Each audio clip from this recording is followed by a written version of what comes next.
Good morning, students. A very warm welcome in my chemistry class. Today we will start the second book of chemistry for class 11, and the first chapter or unit 8 of this book is redox reaction. So first of all, we would like to understand what is this redox. ये redox क्या है, ठीक है? This redox word is made up of two words. This is actually combination of two words. One is reduction and oxidation. So this is reduction plus oxidation, and short form of that is called redox. Okay, in our chemistry most of the reaction are redox reactions, and in reactions where there is oxidation there is always reduction. So oxidation and reduction occur simultaneously. So this is the statement which is describing that point. Okay, in chemistry there is transformation of matters from one kind into another. chemistry में क्या होता है, चीज़ों का transformation होता है एक state से दूसरे स्टेट में. तो ऐसे ही एक ट्रांसफॉर्मेशन की ही कैटेगरी है रेडॉक्स रिएक्शन, ठीक है, जिसके बारे में हमें इस चैप्टर में पढ़ना है. चाहे वो फिजिकल रिएक्शंस हों, बायोलॉजिकल प्रोसेसेस हों, या कई तरह के प्रोसेस होते हैं, जैसे इंडस्ट्रियल प्रोसेस भी होते हैं, मेटलर्जी, एग्रीकल्चर और ट्रांसपोर्ट, डोमेस्टिक, कई तरह की जगहों पे फ्यूल का कंबशन भी होता है. तो फ्यूल का combustion is also kind of oxidation, ठीक है. तो ये रिएक्शंस, जितने भी रिएक्शन हमें देखने को मिलते हैं, most of that reactions are redox reaction, ठीक है. इवन इन्वायरमेंटल इश्यूज़ को अगर हम कंसर्न करें तो हाइड्रोजन इकोनॉमी की बात जो आजकल हम लोग करते हैं, that is use of liquid hydrogen as a fuel, ठीक है. या ओजोन होल की बात करते हैं, ओजोन होल में ओजोन होल जो हो रहा है, these are all redox reaction. ये सारे ही रिडॉक्स रिएक्शन के ही एग्जाम्पल है. तो हम ये कह सकते हैं कि मोस्ट ऑफ द रिएक्शन और all the reaction which is occurring in the nature that are all redox reaction, ठीक है. तो अब इस रिडॉक्स में दो पार्ट हैं, oxidation and reduction. So let us start to understand the concept of oxidation and reduction. So first of all, we would like to understand what is oxidation. Oxidation हमने class 9th में पढ़ रखा है, 10th में पढ़ रखा है ना. ऑक्सीडेशन हम लोग जानते हैं, ऑक्सीडेशन वर्ड ही कहाँ से आया है, एडिशन ऑफ ऑक्सीजन से, ठीक है. तो स्टार्टिंग में जो सबसे पहले इसके बारे में बताया गया, that is because of addition of oxygen. लेकिन जहाँ पे भी एडिशन ऑफ ऑक्सीजन होगा देयर विल बी ऑक्सीडेशन. लेकिन कुछ ही समय बाद साइंटिस्ट ने और भी क्या डिस्कवर किया कि सिर्फ एडिशन ऑफ ऑक्सीजन ही नहीं, removal of hydrogen can also be oxidation, ठीक है. तो चाहे हम एडिशन ऑफ ऑक्सीजन की बात करें या रिमूवल ऑफ हाइड्रोजन की बात करें, तो दोनों ही क्या है, ऑक्सीडेशन, ठीक है. जैसे यहाँ तो एडिशन ऑफ ऑक्सीजन हो रहा है, ऑक्साइड्स हमें मोस्ट ऑफ द एलिमेंट्स जो है वो ऑक्साइड्स के फॉर्म में मिलते हैं, because oxygen is very reactive and present in abundant quantity in the atmosphere.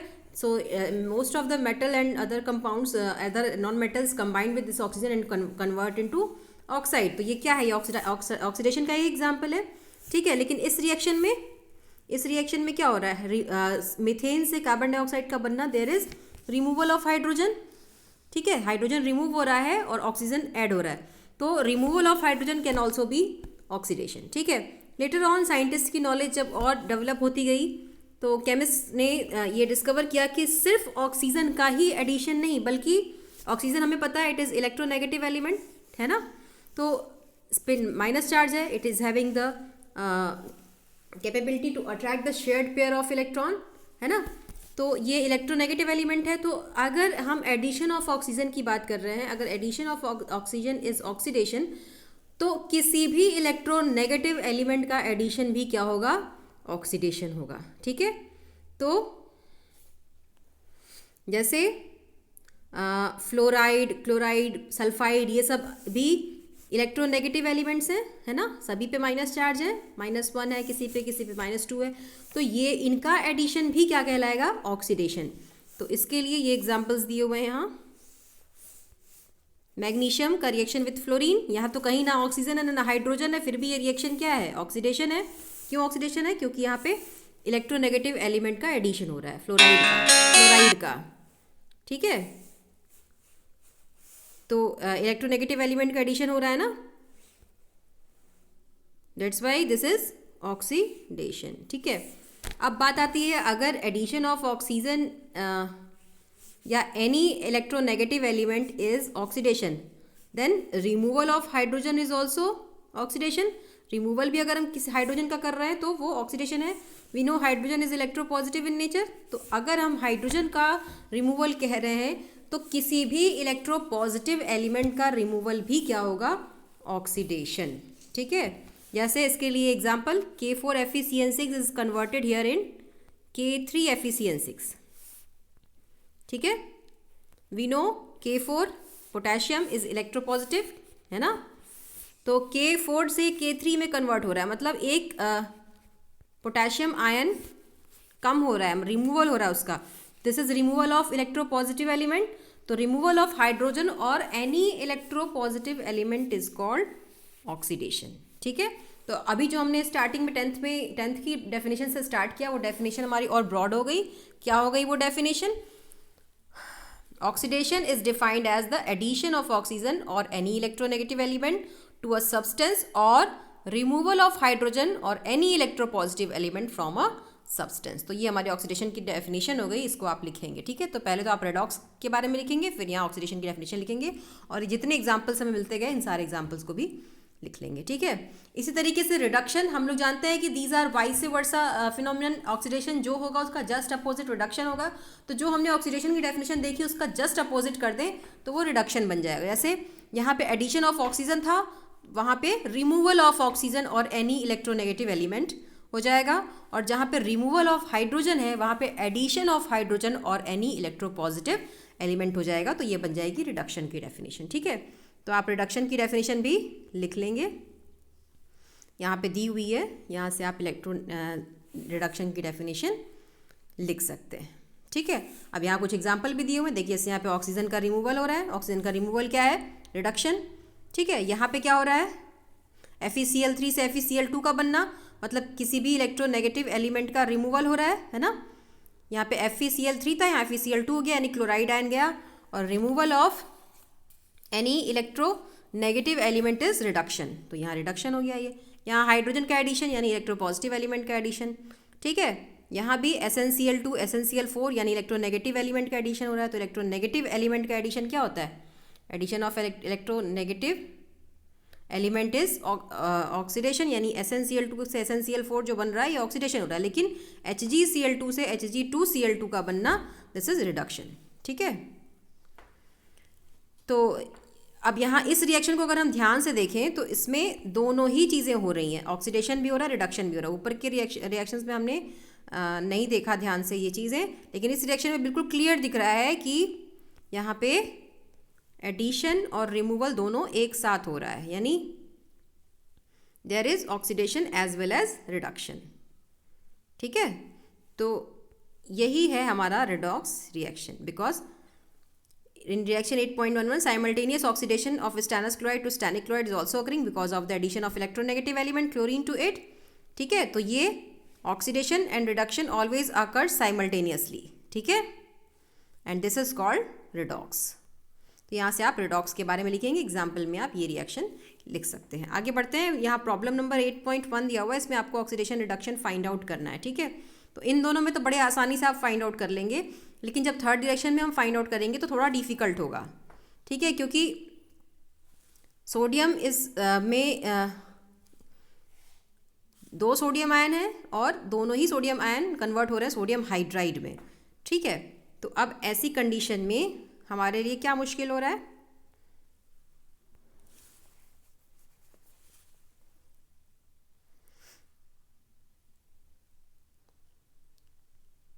Sodium is oxidised and hydrogen is reduced. यहाँ पे क्या हो रहा है? सोडियम इस रिएक्शन में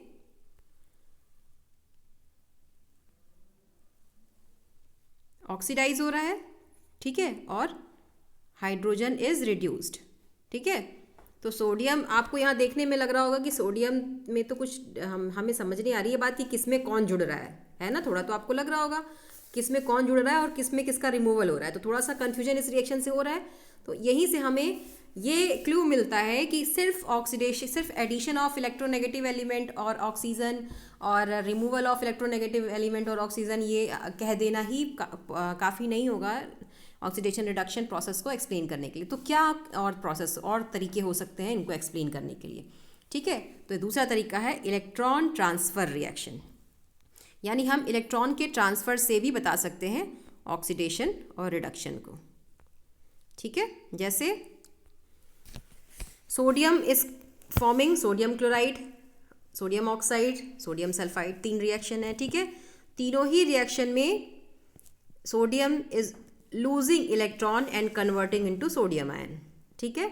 एंड द अदर इलेक्ट्रोनेगेटिव, ये तीनों ही इलेक्ट्रोनेगेटिव एलिमेंट हैं, क्लोराइड हो, ऑक्साइड हो, सल्फाइड हो, these are accepting electron and converted into chloride, oxide and sulphide ions, ठीक है। ये आइड जहाँ भी लगता है ना बच्चों, ये नेगेटिव एलिमेंट होता है, और ईएम जहाँ भी लगता है वो पॉजिटिव। तो sodium is positive ion, chloride, oxide, sulphide negative ion. Negative ion negative क्यों बना?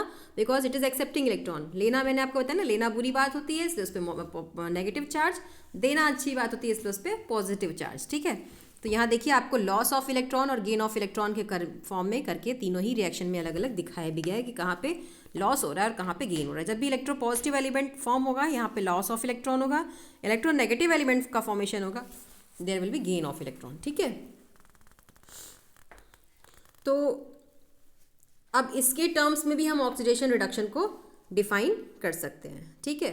जहाँ पे भी लॉस ऑफ इलेक्ट्रॉन होगा, loss of electron is always oxidation, ठीक है। रिएक्शन तो एक ही है, लेकिन एक बार लॉस हो रहा है और एक बार गेन ऑफ इलेक्ट्रॉन हो रहा है, तो जो लॉस ऑफ इलेक्ट्रॉन वाला रिएक्शन उसको हम हाफ रिएक्शन कहेंगे, और जो loss of gain of electron वाला रिएक्शन उसको भी हम हाफ रिएक्शन कहेंगे। एक ही रिएक्शन के आधे आधे पार्ट हैं ये, ठीक है। तो जिस हाफ रिएक्शन में लॉस ऑफ इलेक्ट्रॉन हो रहा हो दैट इज ऑक्सीडेशन रिएक्शन, मतलब सोडियम का सोडियम आयन में कन्वर्ट होना दैट इज ऑक्सीडेशन, और क्लोरीन का क्लोराइड आयन में कन्वर्ट होना दैट इज रिडक्शन, ठीक है।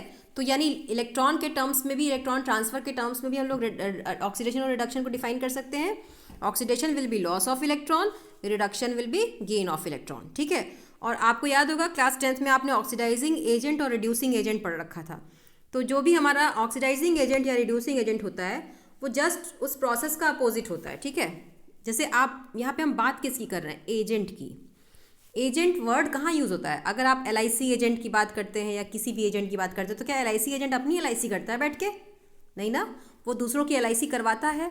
तो यहाँ जो हमारा ऑक्सीडाइजिंग एजेंट है ना, ये भी अपने को ऑक्सीडाइज नहीं करेगा, ये दूसरे को ऑक्सीडाइज करेगा और खुद क्या होगा? रिड्यूस होगा, ठीक है। और जो हमारा रिड्यूसिंग एजेंट होगा, ये रिडक्शन का एजेंट है, ये दूसरे को रिड्यूस करेगा और खुद क्या होगा? ऑक्सीडाइज होगा, ठीक है। तो ऑक्सीडाइजिंग एजेंट और रिड्यूसिंग एजेंट में कंफ्यूज नहीं होना है। जो दूसरे को रिड्यूस करे वो रिड्यूसिंग एजेंट है और वो खुद क्या होगा? ऑक्सीडाइज होगा। और जो दूसरे को ऑक्सीडाइज करे वो ऑक्सीडाइजिंग एजेंट है और वो खुद क्या होगा? रिड्यूस होगा, ठीक है। तो ये हो गया oxidising agent and reducing agent. तो अभी आप इलेक्ट्रॉन ट्रांसफर के टर्म्स में भी ये डेफिनेशन लिख लेंगे रिडक्शन और ऑक्सीडेशन की, फिर आप रिड्यूसिंग एजेंट की डेफिनेशन यहाँ से लिख लेंगे, ठीक है। और अगर इसको हम समराइज करना चाहें तो सिंपली आप अगर एक चीज़ याद कर लो ना तो बाकी की 3 चीज़ें आपको अपने आप याद हो जाएंगी। जैसे अगर आपने याद कर लिया ऑक्सीडेशन उसको कहते हैं जिसमें लॉस ऑफ इलेक्ट्रॉन हो रहा हो, ठीक है। तो रिडक्शन किसको कहते होंगे? इसका just opposite, gain of electron, ठीक है। अब ऑक्सीडेशन अगर लॉस ऑफ इलेक्ट्रॉन है तो ऑक्सीडाइजिंग एजेंट क्या होगा? Which will gaining the electron, है ना, एक्सेप्टर ऑफ इलेक्ट्रॉन, क्योंकि वो तो उसका अपोजिट ही होगा ना, क्योंकि वो दूसरे को ऑक्सीडाइज कर रहा है, खुद तो रिड्यूस होगा। ऐसे ही रिड्यूसिंग एजेंट क्या होगा? Donor of electron.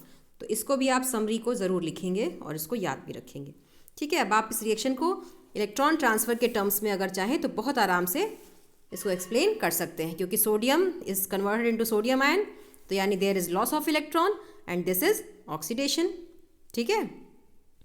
और hydrogen is accepting electron, hydrogen is accepting electron, that's why converted into hydride ion, so this is reduction, ठीक है। तो अभी आपको ये रिएक्शन ज़्यादा आसानी से ज़्यादा आसानी हो रही होगी एक्सप्लेन करने में, ठीक है। अब यहाँ तो सिंपल है नेचर, सोडियम का नेचर है इलेक्ट्रॉन देगा ही देगा, जब सोडियम होगा तो हाइड्रोजन इलेक्ट्रॉन लेगा ही लेगा। लेकिन कई बार कंपटीशन डेवलप हो जाता है इलेक्ट्रॉन ट्रांसफ़र में कि कौन देगा और कौन लेगा। जैसे आपने क्लास 8th में, 9th में, 10th में हर जगह डिस्प्लेसमेंट रिएक्शन एक पढ़ रखा है। डिस्प्लेसमेंट रिएक्शन में कौन किसको डिस्प्लेस करेगा, एक लड़ाई, एक कंपटीशन होता है ना। तो वैसे ही इलेक्ट्रॉन ट्रांसफ़र के कंपटीशन की बात हम लोग देखेंगे अभी, ठीक है। तो कॉम्पिटिटिव इलेक्ट्रॉन ट्रांसफ़र रिएक्शन, जब दो मेटल एक साथ हों तो कौन किसको इलेक्ट्रॉन ट्रांसफ़र करेगा, ठीक है। अब अगर जिंक को हमने कॉपर सल्फेट सोल्यूशन में लिया तो जिंक विल लॉस्ट इलेक्ट्रॉन, मतलब zinc will oxidise and form Zn2+ ion, और कॉपर क्या होगा, रिड्यूस होगा, ठीक है। हमने करके भी देखा है इस रिएक्शन को। जिंक रॉड को आपने कॉपर सोल्यूशन में डाला होगा, है ना। जिंक रॉड जो है वो कॉपर सोल्यूशन से कॉपर को डिस्प्लेस कर देगा, है ना, और copper will deposit on the zinc rod. ये आपको करके भी दिखाया गया रिएक्शन में। और वो जो ब्लू कलर कॉपर सल्फेट का है वो डिसअपियर हो जाता है, ठीक है। लेकिन वही कॉपर जब सिल्वर सल्फेट के साथ या सिल्वर क्लोराइड के साथ लिया जाएगा तो क्या होगा, सिल्वर को वो रिप्लेस कर देगा। जब वो जिंक के साथ था तो जिंक को रिप्लेस नहीं कर पाया, लेकिन जब वो सिल्वर के साथ है तो सिल्वर को रिप्लेस कर रहा है उसके सोल्यूशन से और बना रहा है कॉपर सल्फेट, या कॉपर 2+ फॉर्म में कन्वर्ट हो जाएगा और सिल्वर जो है वो रिमूव हो जाएगा, ठीक है।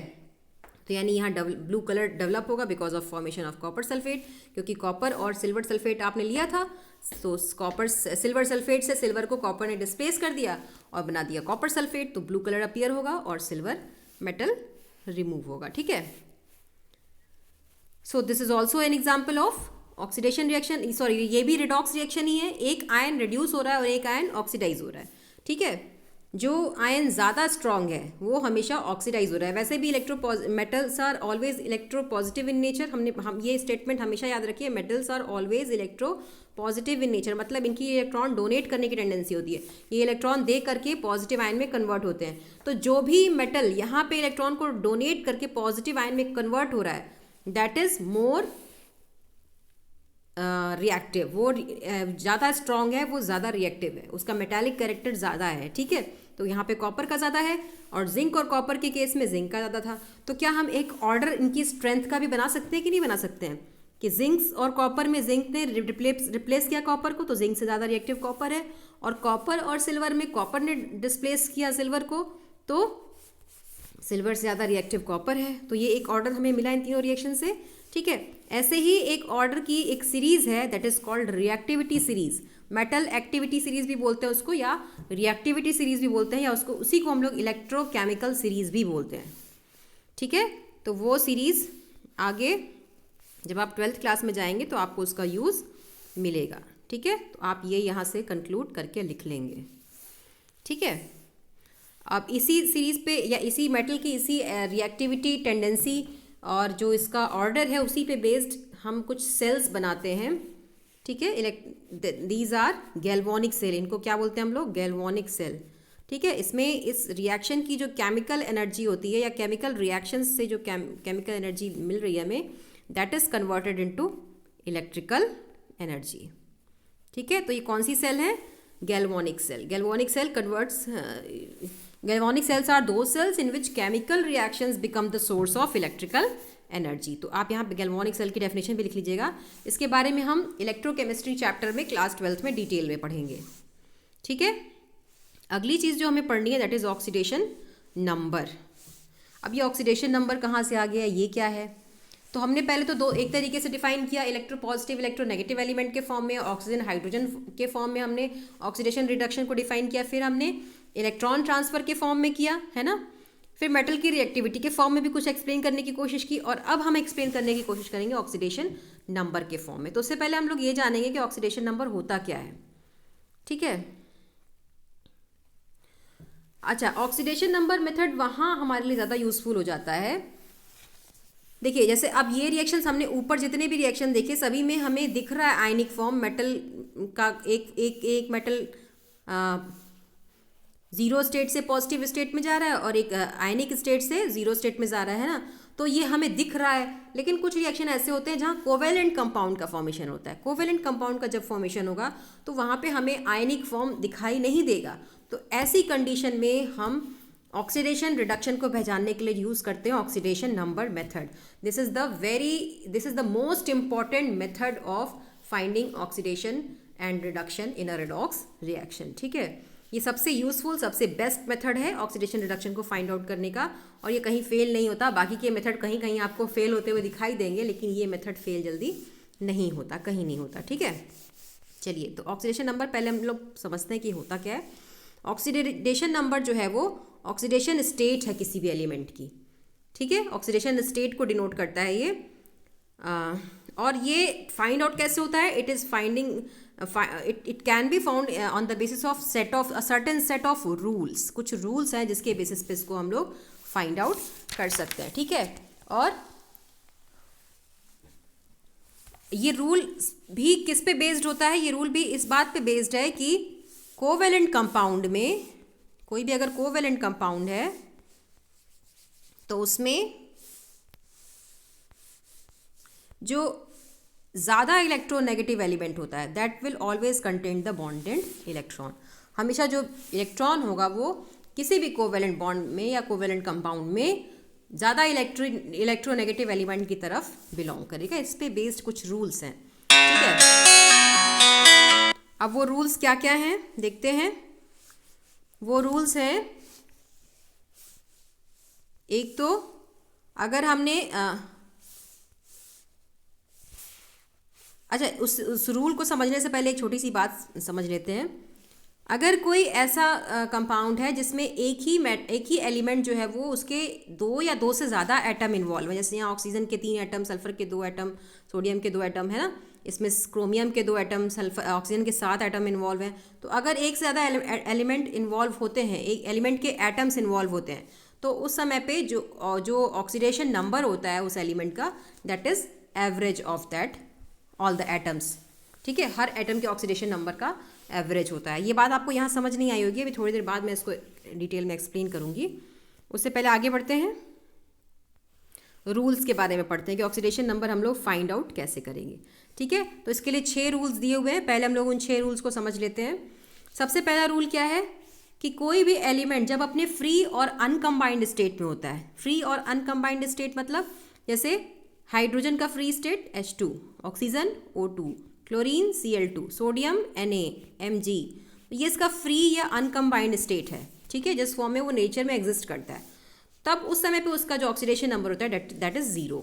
ठीक है, तो ऐसी कंडीशन में सभी का ऑक्सीडेशन नंबर क्या है? 0। ये फर्स्ट रूल हो गया। सेकेंड रूल क्या है? For ions composed of only 1 atom, जो एक एटम से बने हुए आयंस हैं, ठीक है, वो उनका जो ऑक्सीडेशन नंबर होगा that is equal to its charge.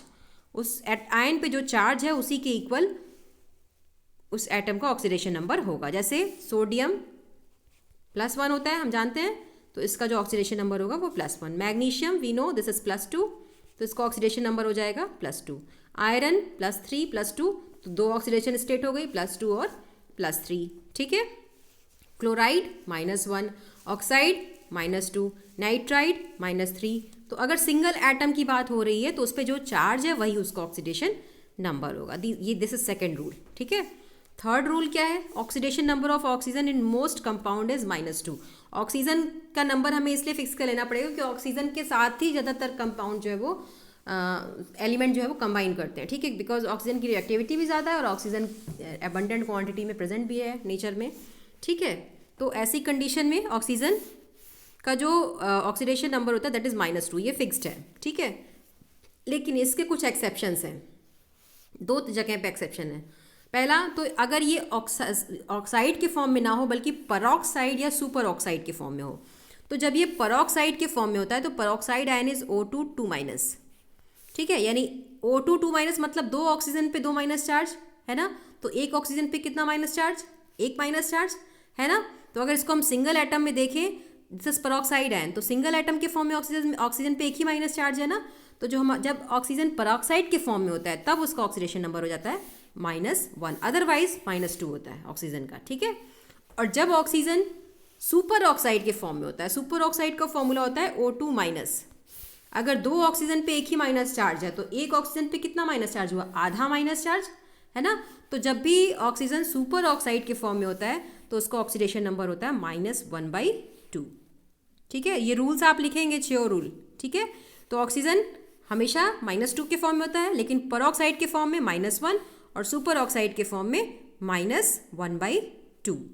ठीक है, this is peroxide ion and this is super oxide ion O2 minus. ठीक है, इसके अलावा भी ऑक्सीजन में एक एक्सेप्शन है। ऑक्सीजन वैसे तो बहुत इलेक्ट्रोनेगेटिव एलिमेंट है, उससे ज़्यादा इलेक्ट्रोनेगेटिव एलिमेंट कोई है नहीं, ठीक है, लेकिन एक एलिमेंट है जो उससे ज़्यादा इलेक्ट्रोनेगेटिव है एंड दैट इज़ फ्लोराइड।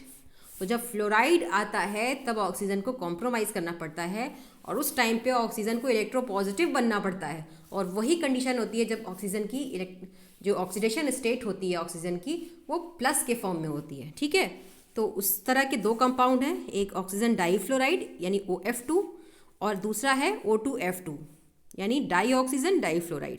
तो जब ये OF2 के फॉर्म में होगा तो इसका ऑक्सीडेशन नंबर +2 हो जाएगा, और जब ये O2F2 के फॉर्म में होगा तो इसका ऑक्सीडेशन नंबर +1 हो जाएगा। ठीक है, तो OF2 oxygen difluoride, oxygen is +2, और O2F2 एक ऑक्सीजन से एक फ्लोरीन ही कंबाइन कर रहा है ना, तो ऑक्सीजन स्टेट यहाँ क्या हो जाएगी ऑक्सीजन की +1, क्योंकि फ्लोरीन के साथ ये माइनस के फॉर्म में नहीं रह सकता। तो ऑक्सीजन की हमने कितनी ऑक्सीडेशन स्टेट देखी, एक तो -2 जो वो हर जगह है, परऑक्साइड है तो -1, सुपर ऑक्साइड है तो -1/2, और अगर फ्लोरीन के साथ है तो इट कैन बी +2 और +1, +2 OF2 के केस में और +1 O2F2 के केस में। ठीक है, चौथा रूल जो है हमारा हाइड्रोजन से रिलेटेड है। वो हाइड्रोजन से रिलेटेड ये रूल क्या है,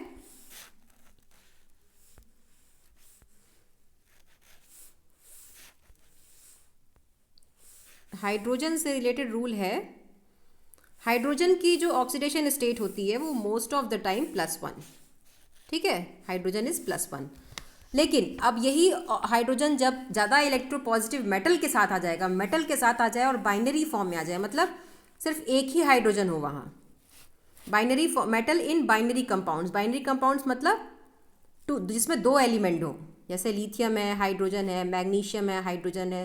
ठीक है, तो ये बाइनरी कंपाउंड्स हुए, तो MgH2 हो या लिथियम हाइड्राइड हो, LiH हो। ठीक है, ऐसी कंडीशन में जब भी ये मेटल के साथ आएगा उस समय पे इसकी जो ऑक्सीडेशन नंबर होगी वो -1 हो जाएगी। अदरवाइज कहीं पे भी हाइड्रोजन हो उसका जो ऑक्सीडेशन नंबर है वो +1 होता है, केवल इस केस को छोड़ के जब वो मेटल के साथ बाइनरी कंपाउंड के फॉर्म में आए।